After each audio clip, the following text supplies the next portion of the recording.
Hello everyone, welcome to biotech sapiens. So जैसे कि हमें पता है कि जो आईटी जैम 26 हैं उसके रिजल्ट्स आपके आउट हो गए हैं। ठीक है, तो सभी स्टूडेंट्स जिन्होंने इस एग्ज़ाम को क्वालिफाई किया उन्हें कॉन्ग्रेचुलेशंस। सो अब थोड़ा सा हम बेसिकली गाइडेंस की बात करते हैं कि कौन कौन से इंस्टीट्यूट्स हैं जहाँ पर मैं आईटी जैम के स्कोर के बेस पे अप्लाई कर सकता हूँ। ठीक है, तो बेसिकली ऑब्वियसली जो आपके आईआईटीज़ हैं, क्योंकि जैम का एग्ज़ाम मेनली आपका जो डिफरेंट आईआईटीज़ हैं, तो चाहे वो आईआईटी बॉम्बे है, रुड़की है, इंदौर है, दिल्ली है, खड़गपुर है, धनबाद है, तो इन सभी आईआईटीज़ के अंदर आप ऑन द बेसिस ऑफ जो आपका आईआईटी जैम स्कोर है उसके बेस पे आप अप्लाई कर सकते हो। ठीक है, जैसे एक लिंक है, ये भी मैं डिस्क्रिप्शन बॉक्स में डाल दूंगा, जिसमें आपको जो जैम 25 की जो ओपनिंग और क्लोजिंग रैंक्स थी उसके बारे में आपको पता लगेगा। वो भी मैं आपको दिखाऊंगा भी सही लास्ट में, कि जैसे कोई भी आईआईटी का एग्जांपल लेके मैं आपको बताऊंगा कि क्या, क्योंकि उसमें राउंड ऑफ काउंसलिंग होती है, जैसे राउंड 1, राउंड 2, राउंड 3। ठीक है, तो उसके बाद बेसिकली उसमें क्या होता है, एक ओपनिंग होता है कि इस पर्टिकुलर रैंक पे ओपन हुआ और किस रैंक पे क्लोज हुआ। ठीक है, तो अलग अलग कैटेगरीज का होता है, वो भी मैं आपको एक लिंक के थ्रू शो कर दूंगा। तो डिफरेंट आईआईटीज में आप अप्लाई कर सकते हो। ठीक है, सीसीएमएन तो जैसे यहाँ पर CCMN 25 के बारे में मैंने लिखा है, तो ये कॉमन प्लेटफॉर्म है। तो that is for central counselling for जो एमएससी या एमएससी टेक प्रोग्राम्स होते हैं। ठीक है, तो इसमें आपको मिली जैसे एनआईटीज़ होगी, जैसे एनआईटी राउरकेला है। ठीक है, जैसे और आइसर्स हैं, तो वो भी आपको आप इंस्टीट्यूट्स में अप्लाई कर सकते हो। ठीक है, that is on the basis of jam score. Beside that ISC Bangalore हो गया आपका, आइसर मोहाली हो गया, आइसर त्रिपुति हो गया। ठीक है, JNCSAR, नाइसर भुवनेश्वर, ये भी अदर पार्टिसिपेटिंग इंस्टीट्यूट्स हैं जहाँ पर आप, ठीक है, अलग अलग देखो इंस्टीट्यूट्स है, कहीं पर एमएससी है, कहीं पर एमएससी इंटीग्रेटेड पीएचडी प्रोग्राम है, वहाँ पर आप अप्लाई कर सकते हो। ठीक है, अब देखो बच्चों को तो एक मेन यही डाउट होता है कि बेसिकली मेरा ये रैंक आया है, ठीक है, तो इस रैंक के बेस पे मुझे क्या मिलेगा। ठीक है, देखो मेन अभी तो आपको क्या है ना, अभी तो आपको अप्लाई करना है। ठीक है, सबसे पहले आपको अप्लाई करना है, क्योंकि अब क्या होता है कि कुछ इंस्टीट्यूट्स ऐसे होंगे, मे बी उन्होंने कोई बेसिकली रैंक सेट नहीं करी होगी कि आपका अगर 200 तक है आपने तभी अप्लाई करना है। ठीक है, तो अगर ऑब्वियसली अगर तो स्पेसिफाइड है तो तब तो वही स्टूडेंट्स एलिजिबल हैं। बट अगर उन्होंने कुछ ऐसा रैंक स्पेसिफाई नहीं कर रखा तो आप सभी इंस्टीट्यूट्स में अप्लाई करो। ठीक है, क्योंकि क्या होता है ना, इसमें राउंड होते हैं, काउंसलिंग होती है, जैसे राउंड 1 होगा, 2 होगा, 3 होगा, 4 होगा, हर एक इंस्टीट्यूट का अपना अपना है। तो अगर किसी ने रैंक सेट कर रखा है कि इतने रैंक तक अप्लाई करेंगे, तो ऑब्वियसली अगर मेरी रैंक उससे ज़्यादा है तो मैं तो अप्लाई कर नहीं सकता। ठीक है, लेकिन अगर मैं किसी इंस्टीट्यूट के अंदर रैंक का कोई बाउंडेशन नहीं है, कि रैंक का कोई ऐसे नहीं है कि आपको सिर्फ क्वालिफाई होना चाहिए तो आप उसमें अप्लाई करो। ठीक है, देखो होता क्या है ना, क्योंकि अगर आपने अप्लाई नहीं करा तो आप तो एलिजिबल ही नहीं हो। ठीक है, जैसे मैं आपको एग्जांपल देता हूँ, बेसिकली जिसे आज आप गैट भी बोलते हो। ठीक है, तो जब बेसिकली मैंने एग्ज़ाम क्वालिफाई किया था, तो उसका बेसिकली जो नेम था वो JNU, मतलब JNU उस एग्ज़ाम को कंडक्ट कराता था। ठीक है, that is for MSc biotech programme. So उसमें क्या होता था ना, जैसे मैंने JNU का एग्ज़ाम क्वालिफाई किया विद ऑल इंडिया रैंक 52, 152। ठीक है, तो बेसिकली इट वाज ईयर 2010 जब मैंने इस एग्ज़ाम को क्वालिफाई किया था। तो इसमें क्या होता है ना, आपको ना अपना यूनिवर्सिटी ऑर्डर देना होता है। ठीक है, जैसे मान लो कि अराउंड उस टाइम 30 यूनिवर्सिटी थी जिसके अंदर मैं अप्लाई कर सकता था।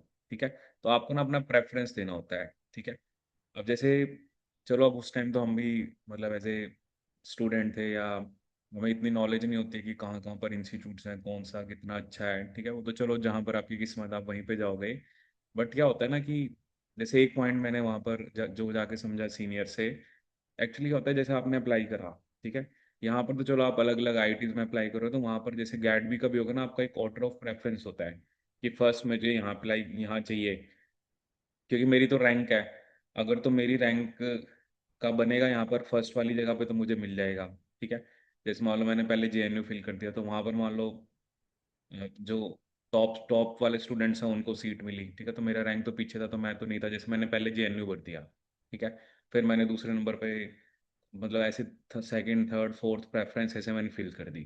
ठीक है, अब इसमें उन्होंने जब मैं वहाँ गया ना, मुझे सीनियर ने बताया, जैसे मान लो कि मैं फॉर एग्जांपल मैं लेता हूँ कि मान लो मैंने सिर्फ JNU ही लिखा होता।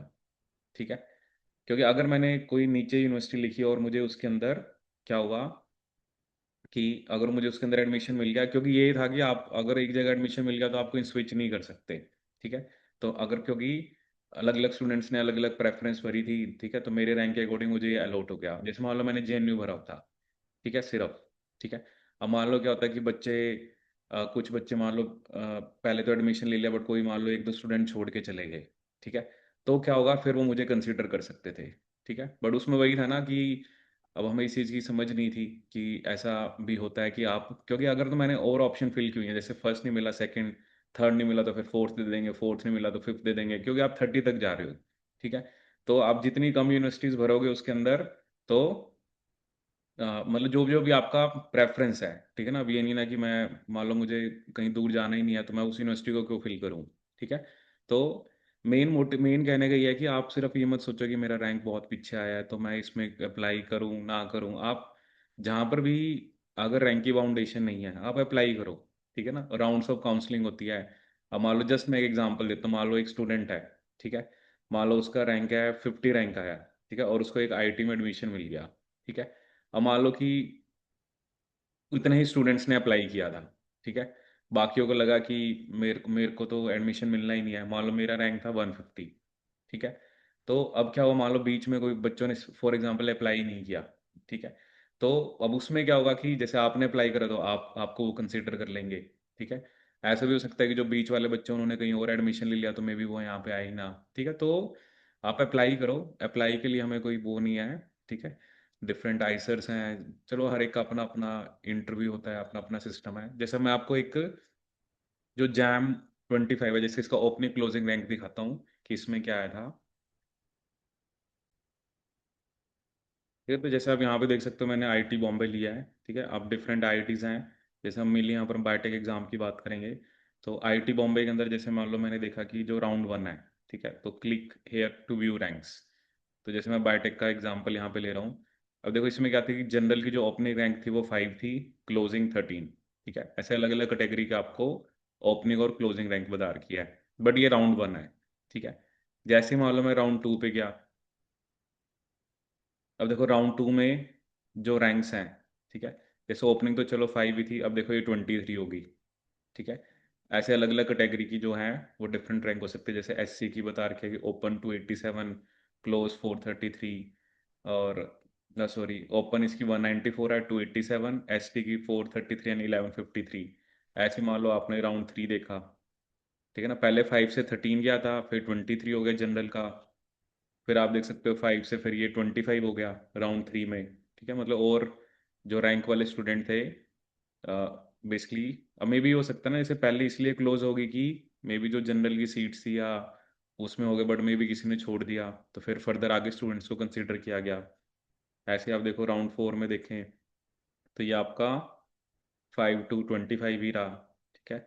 और राउंड फाइव ऑप्शनल, तो इसमें भी अगर हम देखें तो 5 to 25 रहा। मतलब आईआईटी बॉम्बे के लिए अगर आपको आई बायोटेक में एडमिशन चाहिए तो आपका 25 तक रैंक होना चाहिए। ठीक है। चलो दो चार रैंक ऊपर नीचे आप मान सकते हैं कि चलो 30 तक। ठीक है। वो तो अब डिपेंड करता है ना कि बाकी जो स्टूडेंट्स हैं उन्होंने, मतलब कई बार स्टूडेंट स्विच कर सकते हैं ना कि मान लो किसी को आईसी बैंगलोर में मिल गया।